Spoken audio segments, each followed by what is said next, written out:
Glória a Jesus. Diz assim: porque necessitais de paciência, para que, depois de haverdes feito a vontade de Deus, possais alcançar a promessa. Porque ainda um pouquinho de tempo, e o que há de vir virá, e não tardará. Pode sentar em nome de Jesus. Aleluia.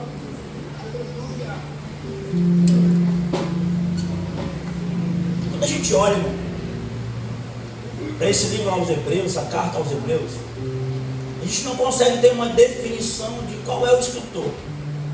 Uns dizem que pode ter sido Paulo, outros dizem que pode ter sido Apolo, mas o fato é, irmão, que não se diz uma definição de quem foi o escritor.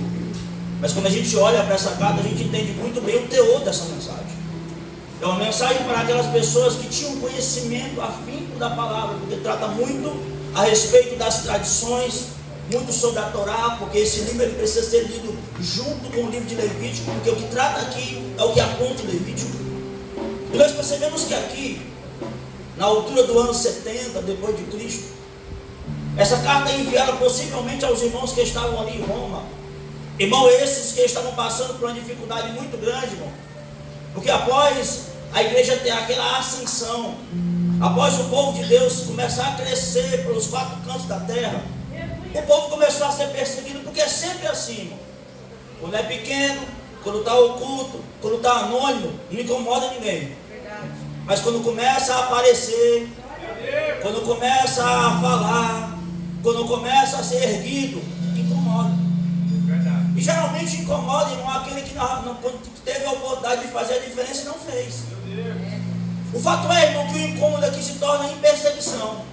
E o povo começa a ser perseguido.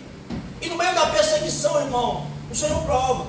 Porque se tem uma coisa, irmão, que eu aprendo na minha vida, é que deserto revela caráter. Porque deserto revela a intenção de quem é quem. Quando a gente olha, irmão, para Josafá e Jorão perdido no deserto há 7 dias, o texto diz que Jorão não adorava a Deus, Josafá sim. Jorão está dizendo, a culpa é de Deus, mas foi ele que escolheu entrar. E Josafá diz, não. Em vez da gente culpar Deus, vamos procurar alguém que tem a voz de Deus para falar para a gente. Porque é sempre assim, irmão. Quem murmura quer culpar Deus, mas quem adora quer ouvir. É interessante aqui, irmão, que a gente percebe que o povo está agora sendo apertado. E uma das pessoas, a parte do povo que não desistiu, está agora sendo praticamente obrigado a voltar à prática dos judaizantes. Irmão, o fato aqui é importantíssimo e muito interessante e preocupante. Porque voltar à prática dos judaizantes quer dizer anular o sacrifício de Cristo e voltar à dependência dos sacrifícios de animais anualmente. Quem voltava à prática dos judaizantes estava aceitando que precisava uma vez por ano sacrificar um animal, não para perdão do pecado. E olhe para cá para esse detalhe que é interessante, aprendi isso hoje. Porque o sacrifício do animal imolado no templo não perdoava o pecado, só cobria ele. Porque se perdoasse o pecado, pastor, não precisava de novo matar outro animal. Ele apenas cobria o pecado, porque no outro ano você tinha que voltar, sacrificar outro animal. Era a mesma coisa de pegar o pecado e jogar debaixo do tapete. Nunca limpava a casa, sempre escondia a sujeira. Então aqui, irmão, esse povo está sendo convidado a voltar à prática do judaísmo e assim anular, anular o sacrifício de Cristo. Nós temos que tomar muito cuidado, irmão, com as práticas que nós somos convidados às vezes a fazer, para saber se isso não está anulando alguma coisa que Cristo fez por nós. Eu me chamo a atenção, irmão, quando Jesus estava no bate-papo com alguns homens. Esses homens começaram a ficar indignados porque os discípulos estavam comendo sem lavar as mãos. E agora aqueles homens vão dizer, mas os seus discípulos estão aqui renunciando às práticas dos antigos, porque comem sem lavar as mãos. Aí Jesus, irmão, Jesus não leva desaforo para casa, né? Jesus olha para aqueles homens e diz, vocês, que por causa dos vossos costumes, estão anulando a lei de Deus. Por causa de uma prática, a prática do corban, a oferta excelente que se dava no templo, que se dizia, se você oferta no templo, você já não tem mais obrigação em cuidar da sua família. Só que o princípio é claro, irmão, Primeiro mandamento com promessa: honra teu pai, honra tua mãe, para que se prolongue os teus dias na terra. O que Jesus está dizendo aqui é o seguinte: não há doutrina, não há ordem, não há costume levantado pelo homem que seja superior à palavra. A palavra sempre será maior. Então não tem como anular aquilo que Jesus fez para ficar assegurado numa prática que já havia sido ultrapassada. Quando a gente olha aqui, irmão, nesse teor, no contexto geral do livro, eu entro agora para traçar um paralelo, com uma comparação entre o capítulo 9 e o capítulo 10. Porque o capítulo 9 e o capítulo 10 trata sobre o sacrifício de animais e o sacrifício de Cristo. O que me chama a atenção aqui, irmão, é que a lei, o sacrifício de animais era temporário, durava apenas por um tempo, não era para sempre. Já o de Cristo não, dura para sempre. Me preocupa aqui, irmão, porque eu estava lembrando hoje sobre aquele dia que nós tivemos a oportunidade de falar aqui a respeito de Emaús, sobre os discípulos. E o que me chama a atenção, irmão, é que se você olhar, eu estava estudando sobre isso esses dias. O que me chama a atenção é que a palavra Jerusalém traz no seu original como lugar de paz. Só que Emaús era conhecido como lugar de águas termais. Por quê? Eram águas que curavam. Mas não curavam para sempre. Curavam enquanto estivesse dentro da água.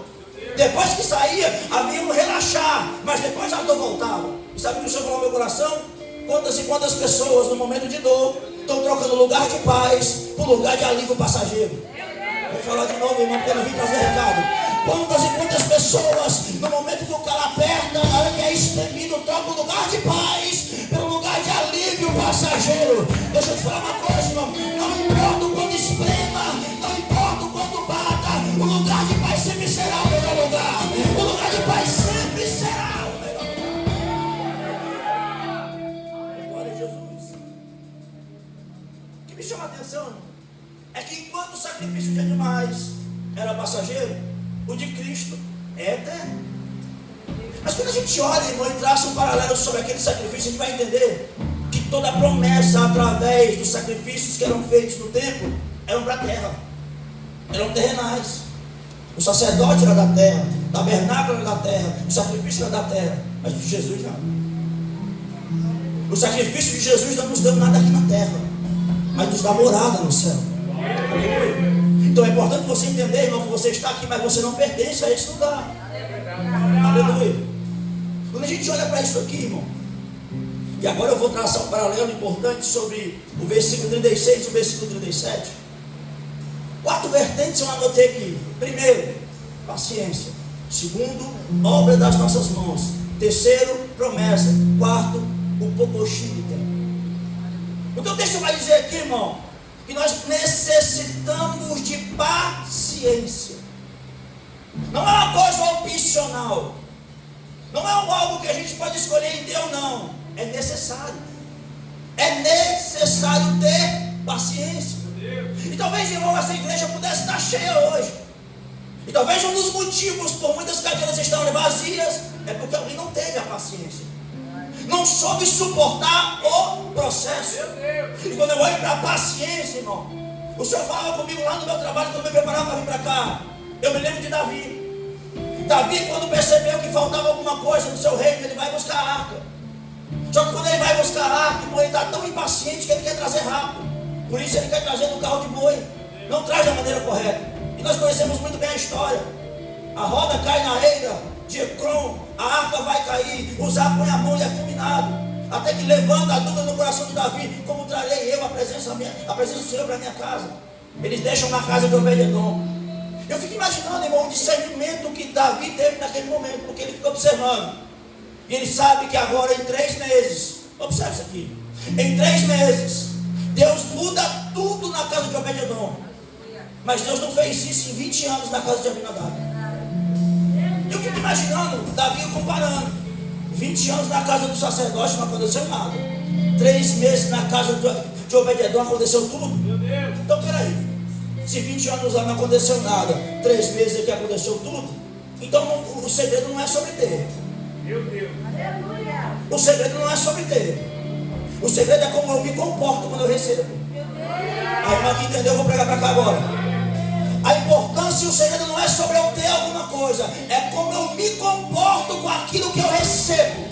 Oh, Jesus, aleluia. Irmão, pelo amor de Deus, entenda isso aqui, pelo amor de Deus. Porque talvez, irmão, você já tem na sua mão há muito tempo. Isso está dizendo, não, o segredo não é ter, é como você se comporta com aquilo que eu te entreguei, com aquilo que eu te dei. Levante sua mão, eu não sou de fazer isso não, mas eu vou fazer aqui essa noite. Levante sua mão, porque eu quero liberar uma palavra profética para a sua vida. Em o nome de Jesus, a partir de hoje, o Senhor vai te dar sabedoria para você saber lidar com aquilo que o céu entregou nas tuas mãos. E a partir de hoje você vai prosperar em tudo. Deus vai te abençoar, Deus vai te usar, Deus vai te usar.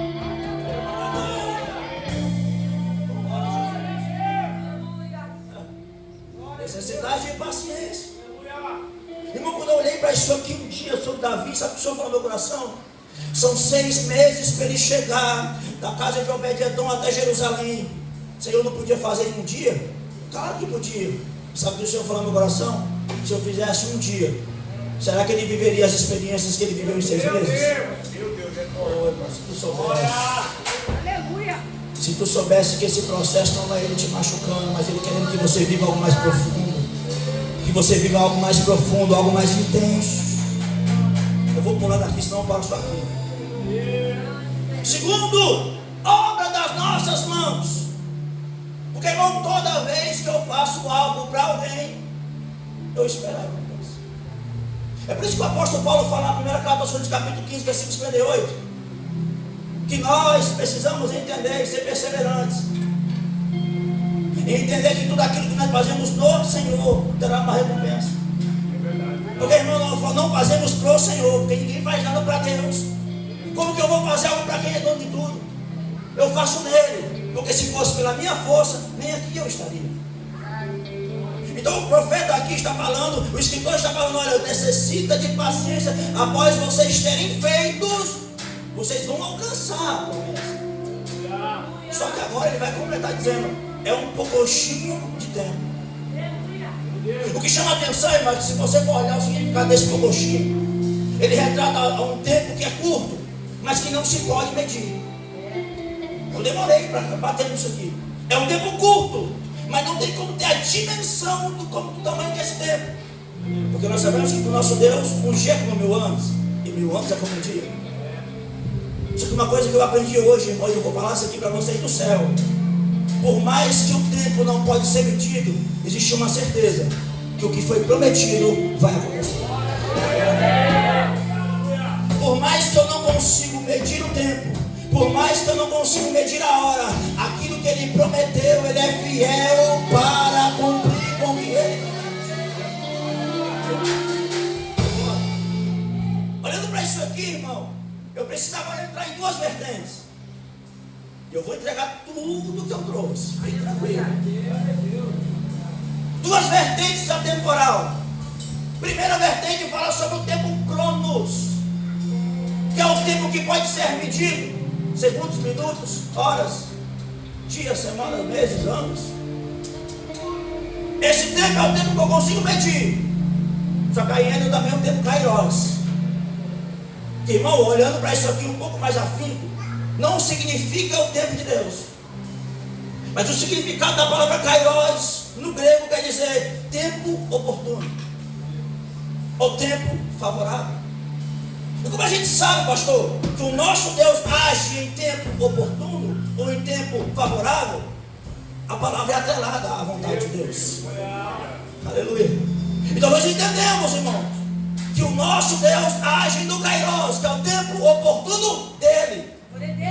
Talvez, irmão, para mim não é o tempo, mas para ele é. Talvez para mim hoje é o tempo, mas para ele ainda não é. Aleluia. Glória a Jesus. Aleluia. Aleluia. Olhando para tudo isso aqui, irmão, olhando para tudo isso que eu agora consegui despejar na sua mente, eu quero trazer uma mensagem de Deus no seu coração.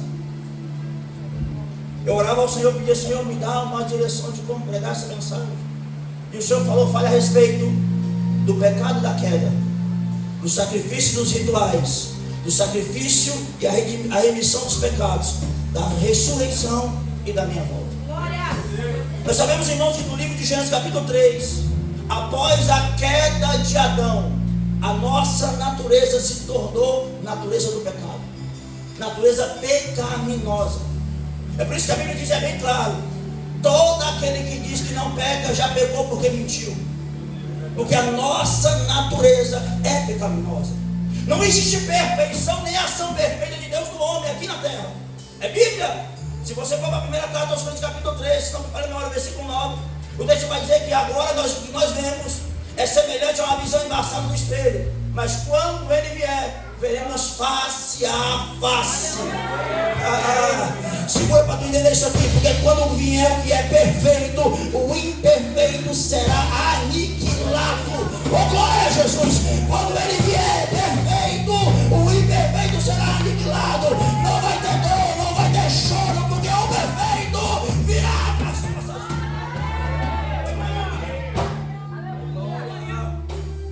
Jesus. Só que esse pecado, irmão, impregnou na vida do homem. Esse pecado impregnou de tal maneira que o Senhor agora vai tomar seu servo que libertava o seu povo para instituir um ritual, para que o povo tivesse uma aliança, uma proximidade com Deus. Porque não tem como, eu vou falar isso aqui pausado, não dá para se chegar ao Deus Santo se eu sempre me manter sujo. Não dá. Não dá para eu me manter próximo de um Deus Santo se eu não tiver disponibilidade de me limpar. Glória a Jesus. Oh, Jesus. Eu vou trazer uma palavra aqui para você. Esses dias eu estava meditando na Bíblia, irmão, e o Senhor me falou uma coisa que eu dei um pulo da cadeira, de verdade mesmo, dei um pulo da cadeira, deu até uns gritos de casa, me tá doido, eu estou. Oh, glória. Eu estava meditando sobre aquele texto que Jesus vinha andando sobre as águas. Você lembra desse texto? Se não me falha a memória, é Mateus capítulo 14. O texto diz que Jesus vinha andando sobre as águas. Os discípulos estão morrendo de medo, estão confundindo ele com fantasma. Aí Jesus diz, não se atemorize, sou eu. Aí Pedro lá de dentro vai gritar dizendo, se és tu mesmo, permite eu ir ter contigo por sobre as águas. Você que é muito de Bíblia, sabe muito mais que eu. Você lembra como foi que Jesus respondeu para Pedro? Pedro, tira excesso de roupa, porque senão tu vai afundar mais fácil. Pedro, vai do lado direito, o negócio está mais raso, vai ser melhor. Não. Jesus olhou para Pedro e falou, Pedro, é isso que tu quer? Então, vem. Então, vem. Capítulo 14, versículo 27, parcial do versículo. Sabe o que é isso aqui, André? É que chegou no meu coração. Tantas pessoas que querem vir a mim, mas estão sendo impedidas porque outras pessoas estão pondo barreiras que eu não coloquei. Outras pessoas querem vir a mim, mas estão dizendo, com esse cabelo não pode, com essa roupa também não pode, com essa mulher grande aqui não, com essa maquiagem aqui não. Olha pra cá, irmão, segura pra tu entender. Segura pra tu entender. Só que Jesus falou pra mim assim, o segredo nunca foi a maneira que você veio, mas o que acontece depois que você chega. Oh, glória a Jesus. Nunca foi a maneira que você veio. Vem do jeito que tá, que quando chegar ele resolve. Vem do jeito que tá, que quando chegar ele transforma.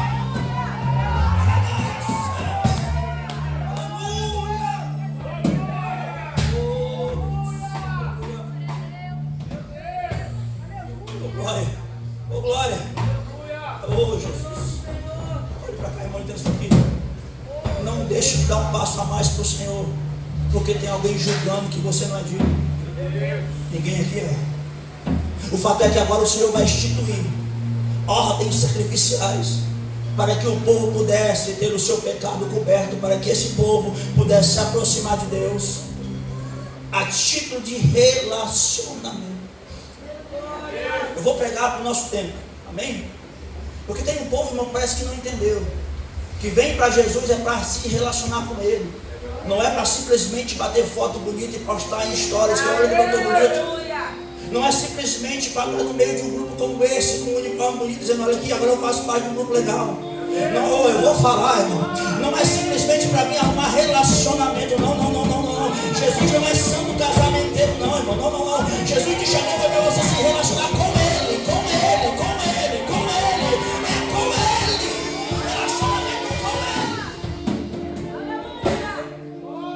Porque tem povo aí que acha que ser evangélico é moda. Aí vem pela moda, pastor. A primeira vez que esse prêmio foge. É por isso que vocês estão aqui, irmão. É porque vocês entenderam que quem é crente, quanto mais bate, é igual massa de bolo, quanto mais apanha, mais cresce. Quanto mais fala mal, mais você cresce. Quanto mais levanta injúria, mais você cresce. Deixa eu falar. O Senhor queria relacionamento com o povo. É por isso que quando a gente olha aqui, irmão, Hebreus capítulo 9, o texto vai narrar sobre alguns sacrifícios que o Senhor ordena. Só que como a gente falou no início, são sacrifícios que são temporários. Eu vou bater nessa tecla para você entender. Não troque uma eternidade por um alívio temporário. Não troque uma eternidade por causa de um prazer temporário. Quando a gente olha aqui, irmão, para sacrifícios e rituais, nós entendemos que tudo aquilo que estava sendo feito até Jesus chegar era apenas por um momento. Só que agora vem Jesus, cumprindo-se as promessas. Ele vem para se relacionar conosco. E nós sabemos muito bem que ele vem para se entregar como cordeiro mútuo que foi levado ao matadouro. Ai, irmão, se eu tivesse tempo aqui para a gente narrar pelo menos a metade do ministério de Cristo aqui na terra. Mas já que eu não tenho todo esse tempo, vamos começar o ministério dele lá no Getsemane. Quando ele começou a suar gotas de sangue. Quando ele recebeu o beijo de Judas e chamou Judas de amigo, mostrando para Judas que o caráter dele não era comparado ao caráter humano. Quando ele foi entregue aos soldados, pelos soldados entregue a Anás e a Caifás. Quando ele apanhou com uma zorrada 39 vezes. Quando as costas dele ficaram mutiladas, os ossos aparecendo. Quando colocaram sobre ele uma coroa de espinho que cravou na sua cabeça, e o texto diz que como cordeiro mudo ele foi levado ao matadouro, porque ele sabia muito bem qual era o propósito que ele tinha aqui nessa terra. Aleluia! Levaram ele para o Gólgota. Ele caiu no meio do caminho. Já falei sobre isso aqui, por isso que eu estou correndo. Levaram ele para o Gólgota. Lá no Gólgota ele sentiu o seio dela vinagre. Mas lá no Gólgota ele exclamou com outra voz dizendo: está consumado. Aleluia. Está consumado. Está consumado. Quando eu olho, olha para cá, quando eu olho para Colossenses capítulo 2, versículo 13 e versículo 14, o texto diz que a célula do nosso pecado foi cravada no madeiro por Cristo. Glória a Jesus. No tempo antigo, irmão, quando alguém tinha uma dívida e não tinha condição de pagar naquele momento, era se colocado uma cédula como se fosse algo de madeira cravado ou gravado em seu nome. Enquanto aquela pessoa não pagava a sua dívida, aquela cédula não era apagada. Aquela cédula só era pagada quando se pagava a total da dívida. O que o texto está dizendo em Colossenses é que Jesus foi lá no inferno, pegou de Satanás o pecado meu e seu, pegou a cédula da nossa dívida, cravou no madeiro e disse: ele não é mais condenado porque eu paguei a dívida dele. Ele não é mais condenado porque eu paguei a dívida. Não, a sua dívida já foi paga. A cédula que nos condenava foi cravada no madeiro.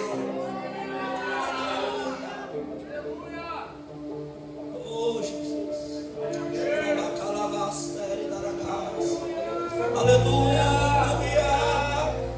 Oh, Jesus, aleluia. Tem um fato aqui, irmão, sobre a morte de Jesus que eu acho muito importante a gente entender isso. O texto diz, irmão, que quando Jesus morreu, aleluia, José de Arimateia, que servia Jesus de longe, servia Jesus no secreto, não falava para ninguém. Por quê? Porque tinha medo de perder influência, porque tinha medo das portas que estavam abertas e fechadas, não queria perder os status, por isso resolveu seguir de longe. Mas quando Jesus morreu, eu fico imaginando José de Arimateia rasgando a velha, dizendo: do que me vale agora fazer tudo o que eu fiz no passado, se eu já não tenho mais o meu amado do meu lado? Ele corre, irmão, até Pôncio Pilatos, e o texto vai dizer que ele chega antes da notícia, porque quando ele chega para pedir o corpo de Jesus, nem os soldados ainda haviam avisado para Pilatos que Jesus havia morrido. Ele está dizendo: olha, até hoje eu me escondi, até hoje eu não anunciei para ninguém, mas eu não posso mais viver assim. Eu preciso que o mundo saiba o que ele fez em mim. Eu preciso que as pessoas saibam o que ele fez em mim.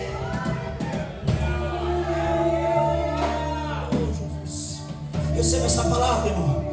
Está chegando a hora, irmão. E talvez a hora seja hoje, que o Senhor vai sacudir, segura isso aqui, irmão, que o Senhor vai sacudir tua estrutura, e aquilo que Ele fez em você que está no culto, as pessoas vão ter notícia, as pessoas vão saber do que Ele fez em você, do que Ele transformou você. Não dá para esconder. Oh, glória a Jesus. Somos redimidos pelo sangue. Só que o texto vai dizer, irmão, que para que uma aliança ou um testamento fosse concluído, o dono do testamento precisava morrer, e por isso ele morreu. Só que não dá para cumprir promessa com ele morto. É por isso que ao terceiro dia, oh Jesus, ao terceiro dia, oh glória, ao terceiro dia, oh Jesus, Maria Madalena e outras mulheres vão ao sepulcro, começam a conversar com os anjos, e os anjos vão olhar para ele e vão dizer: mulher, porque busca dentre os mortos aquele que vive, ele não está mais aqui, ele já ressuscitou. Irmão, tem gente por aí que serve um Deus de barro, que serve um Deus de madeira. Eu não, eu sirvo um Deus que está sentado à destra de Deus, que está vivo e reina. Essa era a mensagem que incomodava aquele povo. Essa era a mensagem que precisava ser combatida. Oh, Jesus. Porque não pense, irmão, que as pessoas vão aceitar o que você prega, vão aceitar o que você crê. Ah, Jesus. Não pense que as pessoas vão aceitar as verdades que Cristo colocou em seu coração.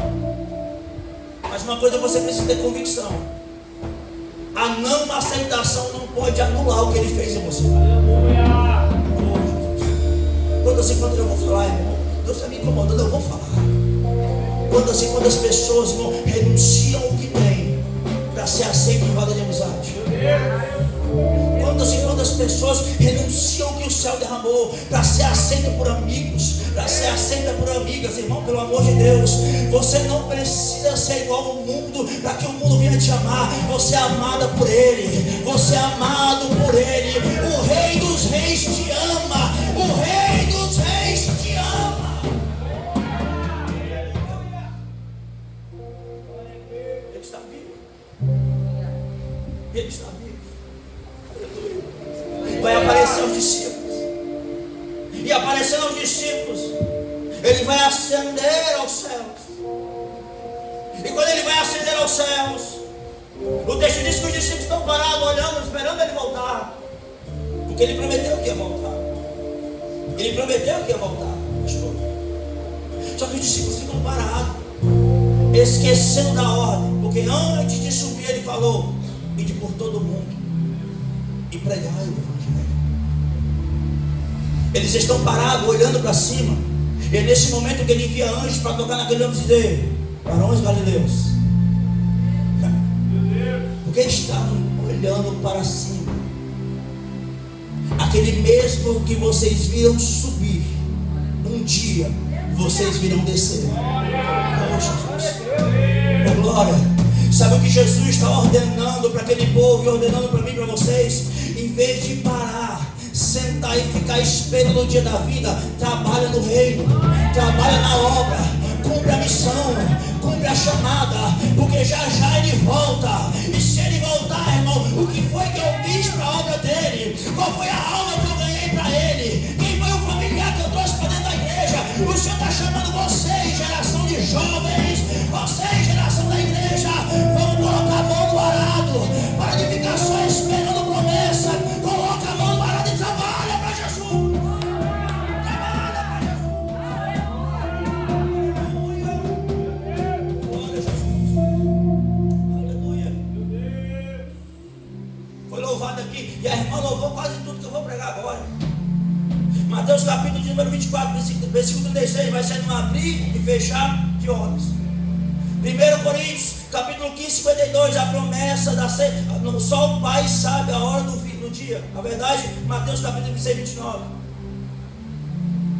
Mas sabe o que me chama a atenção, irmão? É que a promessa da volta dele está de pé. falta só um pouquinho. É só um pouquinho de tempo. E o que há de vir virá e não tardará. Esse tempo não é meu. Esse tempo não é do pastor. Eu estou pregando para uma igreja jovem, que a maioria é jovem. Porque os desafios que vocês estão vivendo, eu relutei com essa mensagem. Eu falei várias vezes: Senhor, eu não vou pregar isso aqui, Senhor, não vou. E o Senhor me indicou para me colocar essa mensagem no coração de vocês. Tome cuidado, irmãos, porque muitas pessoas estão sendo usadas como ferramentas para que você não creia ou pare de acreditar na volta dele. Porque, irmão, talvez a maior dúvida de um jovem na igreja é: será que realmente eu estou gastando a minha vida no lugar certo? Será que realmente eu estou fazendo o correto? Você não busca por coisa passageira. Você não busca por coisa passageira. Você busca por uma coisa eterna. Você busca por uma coisa eterna. Olha para cá, irmão. As palavras de quem não entende a tua busca não anulam as promessas dele. As palavras de quem não entende o teu glória, o teu aleluia, a tua lágrima não anula as palavras que o Senhor lançou. A promessa está de pé. Ele vai voltar. Ele vai voltar. Uma das maiores promessas que o Senhor fez, irmão. E aqui eu vou encerrar para a gente orar. Mateus 26, 29.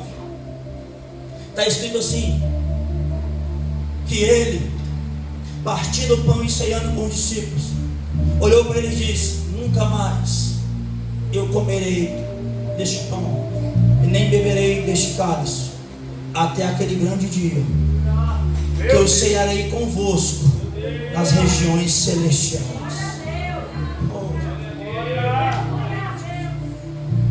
Toda vez que eu tomo a ceia, eu lembro desse texto e eu percebo, fechando os olhos, que um dia eu vou ceiar com ele lá no céu.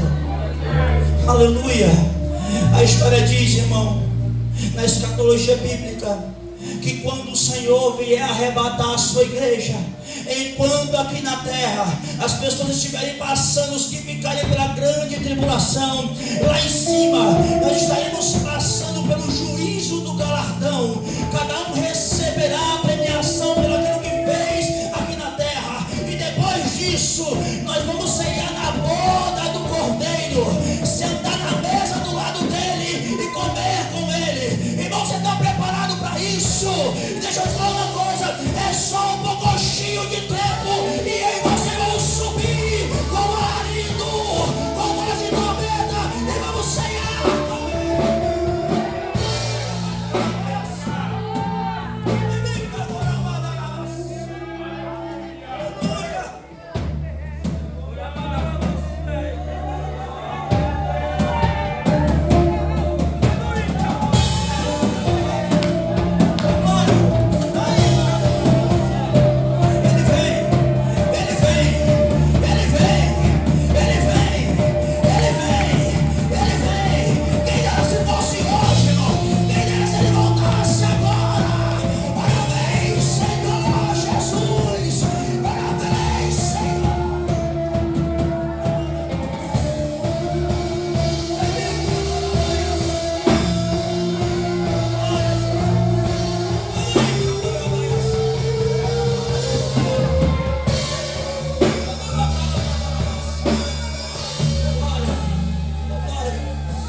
não sei qual que é a luta que você tem vivido, irmão.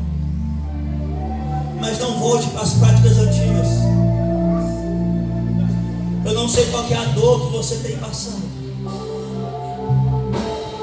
Mas aguarde o céu.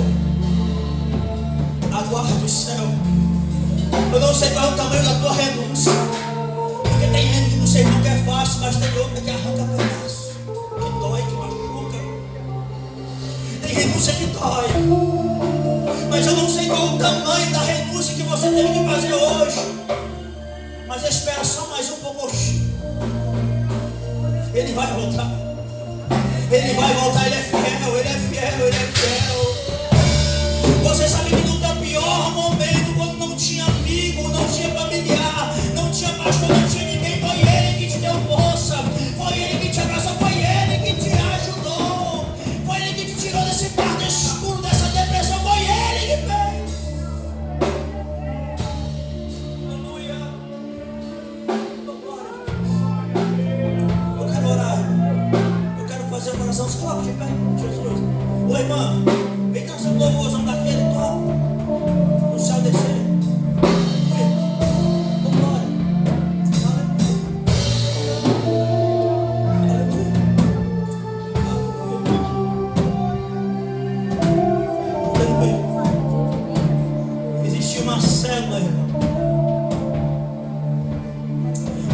Onde estava escrito o meu e o seu pecado, uma célula que nos condenava. Já parou para analisar, irmão, que a gente é taxado na rua, principalmente você que não mudou de bairro, não mudou de rua, que foi aquela pessoa que só Jesus na vida. Quando as pessoas vêm passando, falam: olha lá, ó, quero ver até quando dura até Jesus voltar. Olha lá, está se escondendo atrás da Bíblia, me escondo mesmo, porque a Bíblia diz que era meu escudo, socorro bem presente no dia da minha angústia. Aleluia. Oh glória, Jesus. Só você sabe o que você passou para estar aqui dentro. Quanto tempo você já esperou? É só mais um pouquinho. Aleluia. Eu queria orar por você enquanto a irmã está louvando. Glória a Deus. Para você primeiro, para você que está longe dos caminhos do Senhor e está aqui dentro essa noite. Se você está longe dos caminhos do Senhor e quer se reconciliar com o Senhor nessa noite, dá um passo à frente. Se você ainda não aceitou esse Jesus como seu Salvador, dá um passo à frente. Está todo mundo crente? Oh, glória, então ele pode voltar mesmo. Agora para você, irmão, para você que está ou não bem vestido com a camiseta do Congresso. Porque, irmão, a camiseta do Congresso consegue esconder a tua ferida aparente, mas aquela que só Jesus vê não esconde. Ele sabe que está machucando aí. Eu queria orar por você que nessa noite entrou debaixo de uma guerra aqui. O inimigo está te cercando, dizendo: volta atrás, volta atrás, volta atrás. Vai esperar quanto tempo? Esse pocochinho nunca chega, a promessa nunca chega. É só luta, é só prova, é só luta, é só prova. Eu queria orar por você, porque eu sei que tem gente aqui assim. Oh, glória a Jesus. Se você quiser, enquanto a irmã louva, você vai dar um passo à frente e a gente vai orar por você. Eu quero orar também por alguém que está aqui nessa noite, buscando um renovo de Deus, porque foi falado aqui sobre sair do lugar de comodismo. Eu quero orar por você também. Se você quiser vir aqui na frente, fica à vontade. Pode orar. Fica espírito de oração. Fica espírito de oração. A mesma presença continua aqui. A mesma presença continua aqui. Aleluia. Oh, glória a Jesus. Aleluia. Oh, glória. Aleluia. Oh, glória a Jesus. Aleluia. Como só.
são os dias de Moisés, justiça reinando outra vez.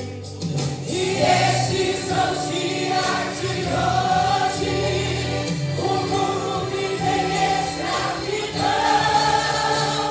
mas nós somos os pregadores, anunciando a volta do Rei. Ele vem, brilhando como o sol, voando sobre as nuvens, a trombeta nós ouvir, o grande coral, cantando uma canção, dizendo que já vem a salvação.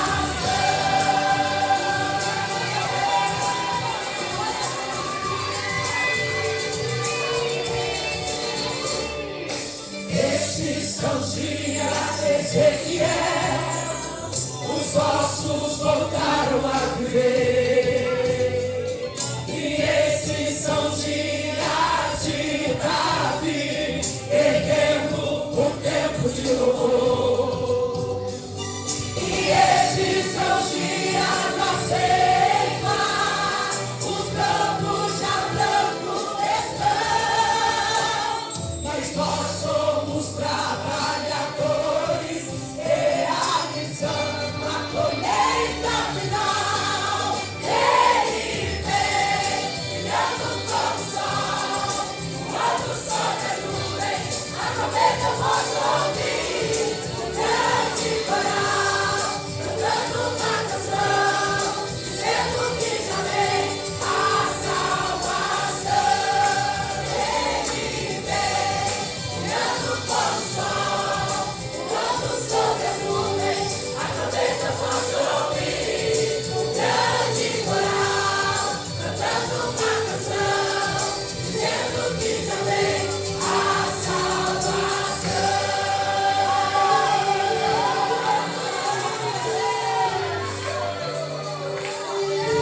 Nessa noite, não há Deus como Jeová, não há Deus como Jeová, não há Deus como Jeová, não há Deus como Jeová, não há Deus como Jeová, não há Deus como Jeová, não há Deus como Jeová, não há Deus como Jeová, não há Deus como Jeová, não há Deus como Jeová, não há Deus como Jeová, não há Deus como Jeová, não há Deus como Jeová, não há Deus como Jeová, não há Deus como Jeová.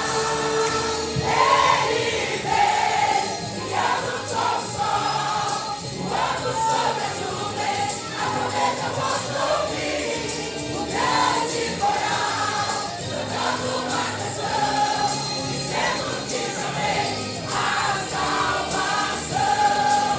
Ele vem, brilhando como o sol, voando sobre as nuvens, a trombeta nós ouvir, o grande coral, cantando uma canção, dizendo que já vem a salvação. Ele vem, brilhando como o sol, voando sobre as nuvens, a trombeta nós ouvir, o grande coral, cantando uma canção, dizendo que já vem a salvação. Grande coral, cantando uma canção, dizendo que já vem a salvação.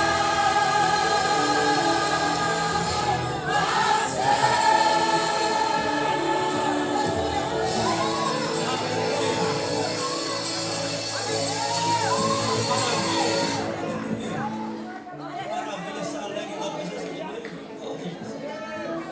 Eu quero orar por você. E junto dessa oração, eu quero agradecer ao Senhor por estar aqui.